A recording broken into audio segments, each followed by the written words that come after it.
This meeting will come to order.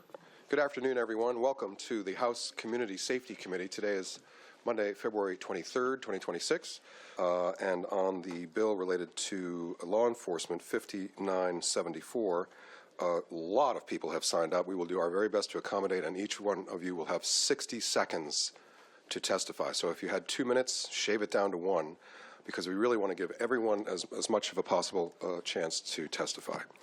So we will begin first with that bill. Let's open the hearing on second substitute Senate Bill 5974 related to law enforcement. This is a bill that this committee is familiar with. We heard my bill last year, House Bill 1399. So I'm going to ask staff to brief the bill, very much of an overview, and then highlight the differences between what we heard last year and this bill before us. So if we could have a staff summary, please. Thank you, Mr. Chair and members of the committee. For the record, Lena Langer, counsel to the committee. Second substitute Senate Bill 5974 concerns sheriffs, police chiefs, marshals, volunteers, youth cadets, specially commissioned officers, and police matrons. And as Chair Goodman mentioned, well, first, would you like me to brief the striking amendment in the line amendment? It is in the books. Is that correct? That's yes. Correct. Okay. So I have drafted a striking amendment, which actually addresses a number of the issues that I know people will be testifying, and including Sheriff Garcia. We're taking care of you. So yes, if you could brief the striker, please. Okay. Thank you. So also, as was mentioned, many of the provisions in the striking amendment are very similar to House Bill 1399, which this committee heard and reported out of committee last session. And for that reason, and in the interest of time, I will brief the major differences between the striking amendment and that bill as it was reported out of committee last session. So very, very briefly for background, eligibility requirements for police chiefs and marshals are specified in statute. State law requires elected sheriffs to complete a basic law enforcement training program, which complies with the Criminal Justice Training Commission, or CJT, standards within 12 months of assuming office, and the duties of sheriffs are also provided in statute. The background investigation required for peace officers, corrections officers, and reserve officers who have conditional offers of employment must include a criminal history and misconduct check, a psychological examination, and a polygraph or similar assessment, among other components. Turning to the striking amendment H3639.2, sponsored by Representative Goodman, eligibility criteria for sheriffs, police chiefs, and marshals are modified. Criteria that is different in the striking amendment from House Bill 1399, as was reported out of this committee, are that the striker requires a person to have not been convicted of a gross misdemeanor in the U.S. or the equivalent under foreign law at any time, unless the conviction has been vacated, rather than have not been convicted of a gross misdemeanor involving moral turpitude, dishonesty, fraud, or corruption at any time.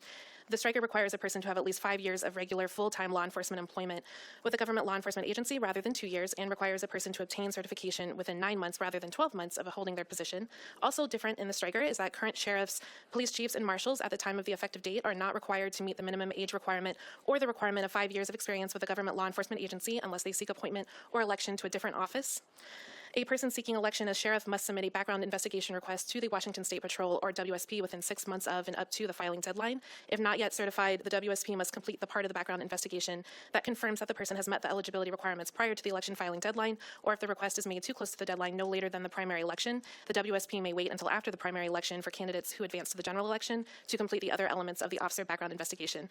The bill, House Bill 1399, as it passed out of committee, required a person filing to submit the request at least 2 months before the filing deadline and did not provide the delayed timeline for the WSP to complete the background investigation.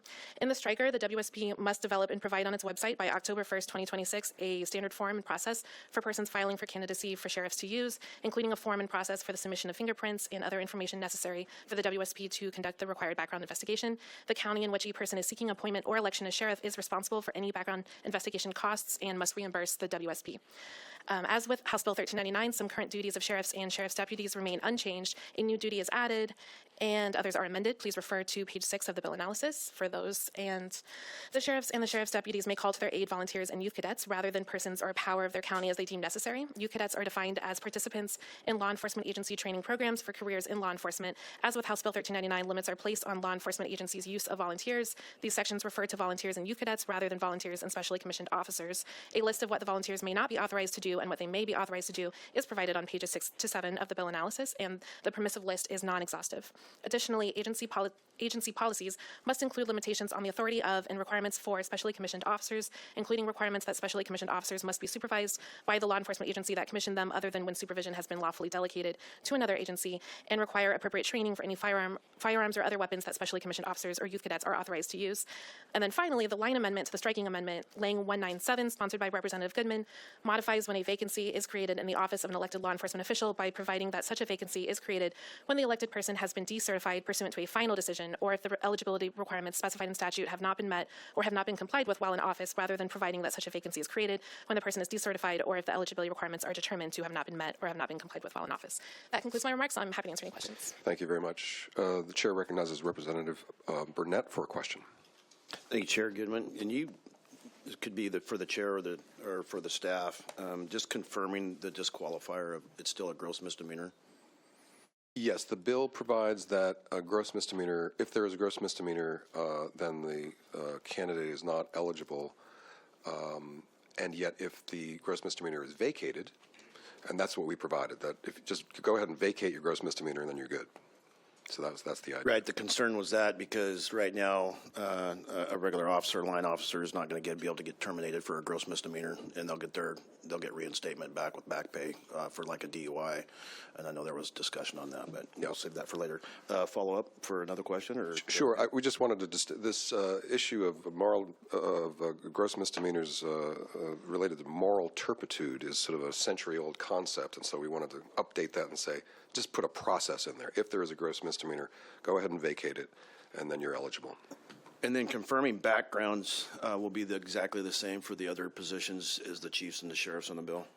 I mean, the marshals. The eligibility requirements? Yes. Yes, those are the same. Okay, for thank you. police chiefs, sheriffs, and marshals. As far as the background process. Oh, the process. So there is a different timeline provided for persons who are filing for election for the office of sheriff. I'm talking specifically to who and how the background check will be done. Yes. Washington State Patrol, not through their own city or. Yes. They do go through the Washington State Patrol. Okay, thank you. And we have taken the CJTC out of that whole background check process. And yeah, they are the same, except we provide for the candidates for elected sheriff a greater timeline to get the background check done, even after the election. Okay, thank you very much. We welcome Senator Lovick, the champion of law enforcement issues and my best friend in the legislature. So please persuade us. First of all, good afternoon, Mr. Chairman, members of the committee. For the record, my name is John Lovick, and I represent the 44th District in Snohomish County. And Ms. Langer explained the bill very, very well, and I really appreciate the strike of Mr. Chairman. I laid awake last night and read it, and I probably text you at 12:30. It's really done very, very well. So my remarks will be brief. Mr. Chairman, the legislation in front of you is about accountability. And when I think about accountability, I just want to set the best example that I think I've seen since I've been in law enforcement, the man sitting to your far right. He shows up and he has accountability, professionalism that this legislation aims to uphold. And if you look to your right, you would be looking at Sheriff Burnett. I still call him Sheriff because I had some great opportunities to work with him, and every time I went to any place with him, I saw the professionalism that he displayed. And I also spent a lot of time with former Sheriff Paul Pastor. And I know a lot of the men in this room possess those same qualities. So I just want to say that this is about accountability. And what I tell people all the time is that any person in leadership should be held to the same standards that they hold their subordinates to. And that's what this legislation is all about. I will occasionally not remember all of the great leaders that I served with, but I will never forget people like Sheriff Burnett and Sheriff Paul Pastor, the examples that they set for the communities that they served in. So with that, and I told you, Mr. Chairman, I had to sprint off to do something else. I appreciate you hearing the legislation. I appreciate your work on putting the striker together. I think it's done very, very well. Thank you very much for taking the time to come over. I know you have to hurry off, so we're going to leave it at that because we have such a compressed schedule. We have to expedite through things. So thank you again. We're going to, needless to say, we've already given careful consideration to this bill, and we'll be continuing to do that. So Have a good rest of the day. thank you very much. We will be asking for those to testify again for about 60 seconds.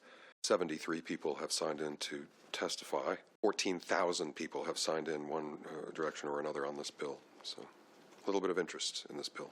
Okay, I would like to call Cassie Clayton. Are you with us on the teleconference? Hello, good afternoon, representatives. Thank you for hearing us today. Cassie Clayton in strong support with Northwest Progressive Institute for 5974. Under current law, sheriffs can assume office with no specific eligibility requirements beyond completing their CJTC training within the first year of taking office. This bill establishes appropriate, consistent, professional eligibility standards for sheriffs, chiefs, marshals, including 5 years of government law enforcement agency experience, a clean criminal history, and not having that certification revoked. This bill also clarifies a core principle: sheriffs must uphold and enforce the Washington State Constitution and state laws as interpreted by our Supreme Court. No law enforcement official gets to pick and choose which laws they recognize. Finally, it sets clear boundaries around volunteers, so only certified officers exercise law enforcement authority. That protects our communities. This legislation strengthens democracy by ensuring voters can trust that everyone who aspires to lead a law enforcement agency meets those professional standards. We respectfully request a due pass. Thank you so much. Thank you. Chair yields to Representative Burnett. Thank you, Mr. Chair. Cassie, this question's for you. You talked to specifics about no law enforcement officer should be able to pick and choose what laws are enforced. That's in effect of what you said.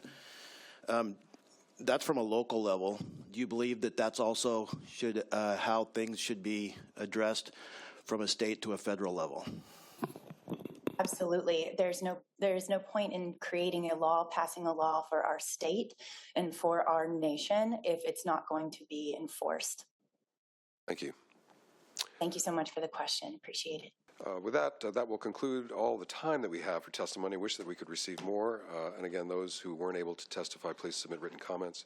We will be meeting again tomorrow, but that concludes our business for the day. And thank you very much for your attention. We are hereby adjourned.